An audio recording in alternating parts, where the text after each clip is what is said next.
In the early 20th century, the European music world was divided between the tonal and the atonal, and with recent events like the death of the composer Gustav Mahler in 1911 and the German composer Arnold Schoenberg's recent development of the 12-tone technique, the death of tonality seemed all but imminent. The extreme emotional expression of the late Romantic period had grown a little bit stale and was on its way out. What replaced it was avant-garde modernism. Russian composer Igor Stravinsky was one of the composers experimenting with modernist techniques of polyrhythms and musical asymmetry and playing with the boundaries of tonality without shifting entirely into the atonal. It was new and exciting.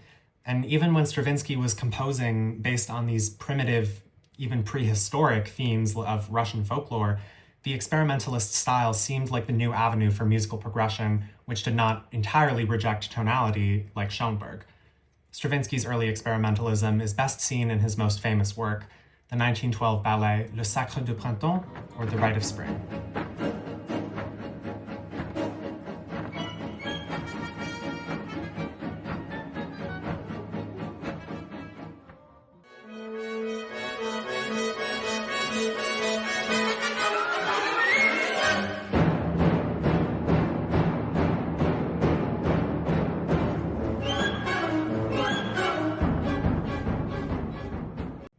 But the free experimentalist chaos of early 20th century modernism was soon shattered when Europe was ravaged by World War I.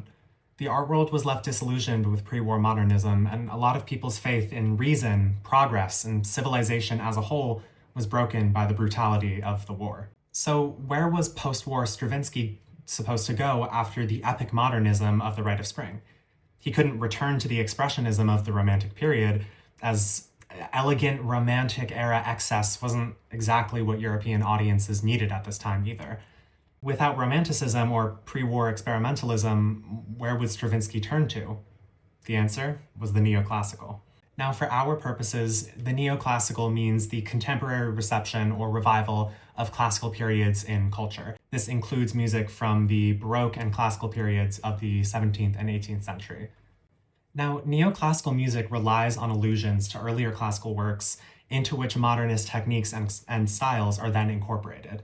The goal of this mix between the modern and the classical is to stray away from romantic self-expression and towards a more objective form of expression. One of Stravinsky's most famous works from his neoclassical period is his 1927 opera oratorio with a libretto by famed artist and filmmaker Jean Cocteau, Oedipus Rex. Oedipus Rex is based on the play Oedipus Tyrannus by the Athenian playwright Sophocles. In Oedipus Rex, Stravinsky adapts the story, form, and the aesthetics of classical antiquity in addition to alluding to earlier classical music, which is necessary for neoclassicism. But why did Igor Stravinsky invoke classical antiquity to establish this shift in his compositional style towards neoclassicism? Why is this composer, who had become so famous, or really infamous, for his fierce avant-garde style, choosing to engage with such literally antiquated source material? Classical musical works based on Greco-Roman myths, literature, or themes are not at all uncommon, but while other works, think Jacques Offenbach's Orpheus in the Underworld or Henry Purcell's Dido and Aeneas, can adapt from antiquity, Stravinsky's Oedipus Rex is quite unique in how it actively engages with classical antiquity as a vehicle for Stravinsky's neoclassical ideas. Through invocations of classical antiquity, Stravinsky employs a calculated and strategic form of classical reception to create a new, objective, and emotionally detached neoclassical aesthetic, one which creates a barrier between the audience and the artist, representing a fundamental shift in 20th century musical practices away from romantic subjectivism and pre-war modernism.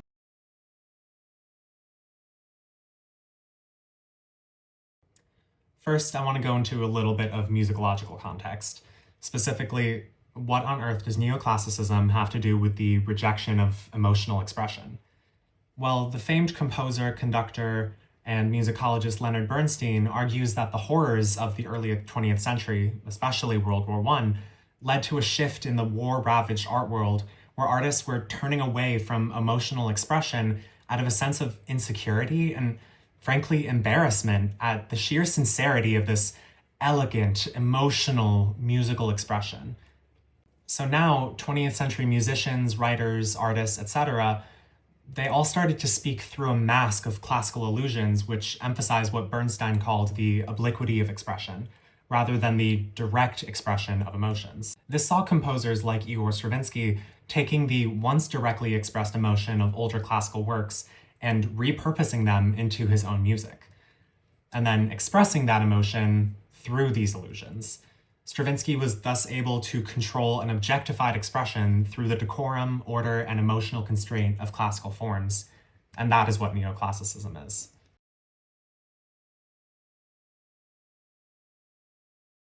Now, Stravinsky's adaptation of Oedipus is a key work that initiated his transition to neoclassicism. As I mentioned before, neoclassicism relies on the invocation of earlier classical music, but in the case of Oedipus, it is uniquely interesting in that it also relies heavily on invocations of classical antiquity. Aside from the most obvious reception of antiquity in Stravinsky's choice to adapt a classical text, his engagement with classical antiquity to reflect his shift to neoclassicism is substantially influenced by the themes of the play. The themes of Oedipus are universal. They deal with fate versus free will, uncertainty, the depth of human knowledge, the nature of suffering, etc. Stravinsky's choice to engage with these universal themes highlights the rejection of Romanticism, which instead features themes that are more directly related to individual and subjective emotion. Oedipus Rex goes a step beyond other musical adaptations of Greek myth or literature to manufacture the necessary distance between the work and the audience to convey the neoclassical aesthetic. Sure, Orpheus in the Underworld is detached from its audience in that the myth of Orpheus and Eurydice is thousands of years old, and has been written about and recounted and readapted hundreds of times. But the audience is still very much able to connect with it in ways that the neoclassical movement is kind of trying to avoid. So what makes Oedipus Rex different? Jean Cocteau's libretto is entirely in Latin. This was something of an incongruous choice. Latin is a language scarcely used outside of a religious setting, and it's not really something that an audience could reasonably be expected to be able to follow. Besides, the original play was written in Greece about Greeks by a Greek man in ancient Greek. So why then did Stravinsky set his work in Latin? The choice to set the work in Latin is one of Stravinsky's dramatic and musical mechanisms meant to distance the audience and the composer from the work while lending an air of impersonal significance and monumentality to the material. In Stravinsky's own words, setting the work in Latin had, quote, the great advantage of giving me a medium not dead but turned to stone, and so monumentalized as to have become immune from all risk of vulgarization. Because an audience is unlikely to be able to understand a single word of the music, Stravinsky is able to achieve his neoclassical objectivity. The music is not written to be interpreted by the mind, but purely listened to by the ear, and without this interpretation, the music must speak for itself. However, it should also be noted that the piece does have an objective narrator who speaks in the language of the audience. The narrator introduces each scene with a brief little plot summary, but these summaries don't really adequately explain the intricacies of the plot. Knowledge of Oedipus Tyrannus, or at the very least the Oedipus myth, is pretty crucial to understanding the story. Instead, the narrator acts as another one of Stravinsky's attempts to distance the work from the audience, using familiar language while reminding the audience that the drama before them is remote, almost sacred. In this sense, the work is not something that is being performed for the sake of the audience, but something that exists outside of the theater that the audience is merely observing. I like to think of Oedipus Rex as a museum piece and the narrator as the docent who is explaining the work. In addition to the narrator, there is a singing chorus which represent the Theban elders. The Theban elders comment on the events of the piece and provide exposition, that is, if the audience was actually able to understand them, but nevertheless, they're the ones that move the piece forward narratively. The role of the Theban elders is directly taken from the ancient Greek dramatic tradition of the Greek chorus. The elders represent all of Thebes, and they sing as a unified monophonic body. This all serves to highlight the collective experience of the Thebans over personal, emotional drama. This further illustrates Stravinsky's shift from direct emotional expression to the objective expression of neoclassicism. To give an example, I'll play a clip from the opening of the piece, where the narrator begins by expositionally recounting the events that precede the play, before we are introduced to the chorus, who are singing and begging King Oedipus to deliver the city of the plague which has befallen them.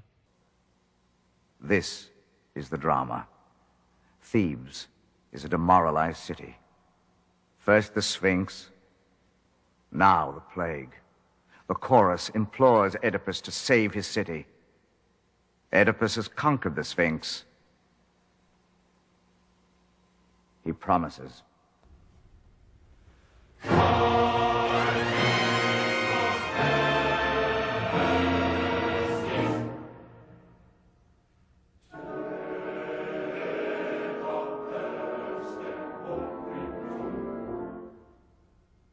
Stravinsky's distancing methods extend beyond the language and the writing of the piece and into its form and staging.